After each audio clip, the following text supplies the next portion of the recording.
Got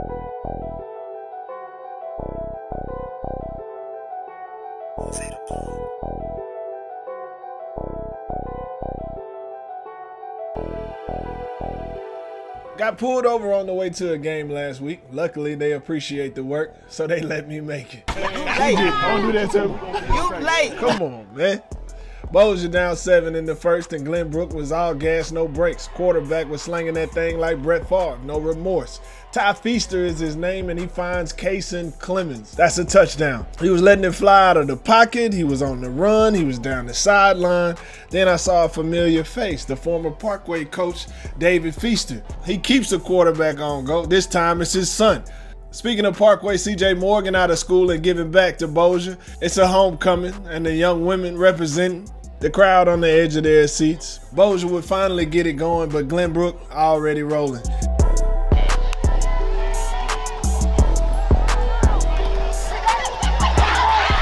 They go on to pick up the 42-14 win. Former Grambling quarterback Devontae Kincaid, he took time to speak to the Cats at half. You know the G out here, man. You know what's going on. Yes, sir. You know what's going on. Then I hopped in the Pacer and headed over to Lee Hedges Stadium. Huntington would take the lead just before half against Byrd. Byrd would march right back down. They got a guy named Abram Murray. He's headed to Miami to play for the Canes. He would nail it and retake the lead for Byrd. After halftime, things got tense. It's been a long time since Huntington had that student section jumping and rocking together. What a time to be alive. Byrd hanging on to that lead though. Lonnie Pete, he said, you got to stop that dive shot. They got to stop the dive. You got to stop the dive, man. How you beat the wing team. Easier said than done. Lake Lambert, he gives the Jackets the 10-point lead. D. Strickland, he adds 2 more to the board on this carry. The Raiders senior quarterback Cam Evans, he went back to work. He finds Caleb Tucker down the sideline between a corner and a safety. That's a dot. As for Trey Carter, he picked up where he left off. The offense was moving right along. Kenton Brossett, he would make a grab for a first down, but the Byrd D-line, they stood firm in the red zone. Cam would lose his helmet at the end of the third. Thinking that the time between quarters would be enough to let him back on the field, the refs say no.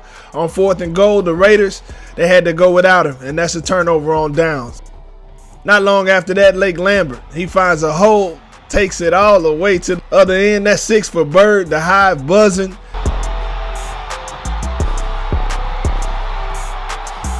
Cam trying not to go out like that. He would spread that thing around.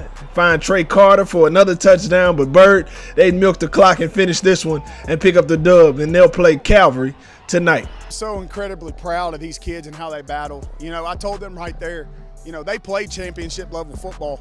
Byrd's a very good team, very well coached. They made more plays than us tonight. And that was the difference in the second half. We told them at halftime it was 0-0, and we didn't win the second half. But how hard my guys played. That's what we've been trying to get to in the culture of our program. And you know what? We're going to get back in the ring next week with a heavyweight. We got Neville. So, you know, we're going to keep playing those kind of people because we want to be an elite football team. We're not there yet, but I think with the effort that we played with tonight, we took a step in that direction. Much better the second half than we did the first half. Second half, we kind of went back to base defense, and I think our kids were a little bit more comfortable. Offense got a big play in the second half, so we ended up coming out with the win.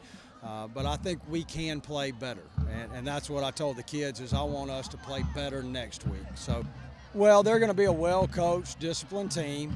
They've got athletes, so we've got an idea of what they do, but we're going to break them down and make sure we have a good game plan and teach that game plan all week.